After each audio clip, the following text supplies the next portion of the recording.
The consul awoke with the peculiar headache, dry throat, and sense of having forgotten 1,000 dreams, which only periods in cryogenic fugue could bring.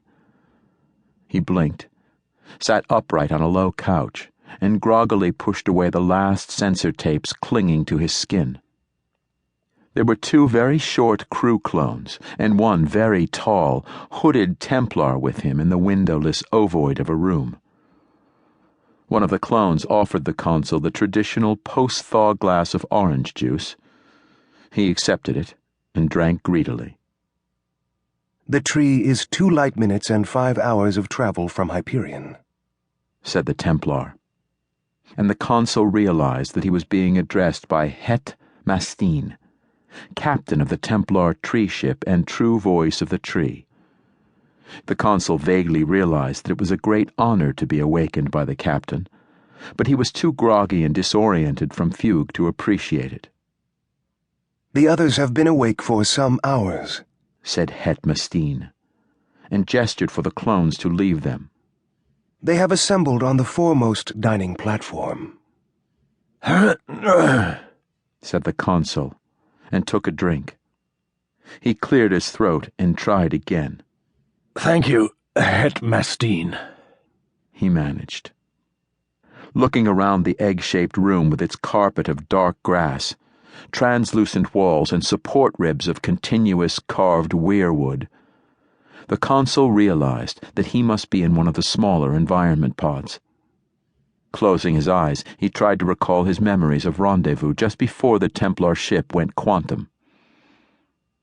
The consul remembered his first glimpse of the kilometer-long tree ship as he closed for rendezvous.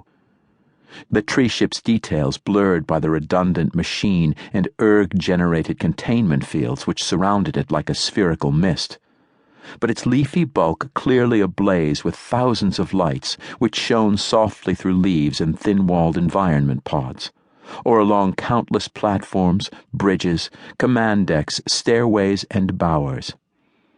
Around the base of the tree ship, engineering and cargo spheres clustered like oversized galls, while blue and violet drive streamers trailed behind like 10-kilometer-long roots. "The others await," Het Mastine said softly, and nodded toward low cushions where the consul's luggage lay ready to open upon his command. The Templar gazed thoughtfully at the weirwood rafters, while the consul dressed in semi-formal evening wear of loose black trousers, polished ship boots, a white silk blouse which ballooned at waist and elbows, topaz collar cinch, black demi-coat complete with slashes of Hegemony crimson on the epaulets, and a soft gold tricorn. A section of curved wall became a mirror, and the consul stared at the image there.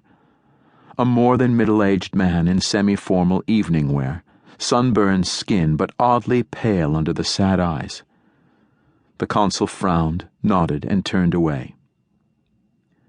Het Mastine gestured, and the consul followed the tall, robed figure through a dilation in the pod onto an ascending walkway, which curved up and out of sight around the massive bark wall of the tree ship's trunk. The consul paused, moved to the edge of the walkway, and took a quick step back. It was at least 600 meters down.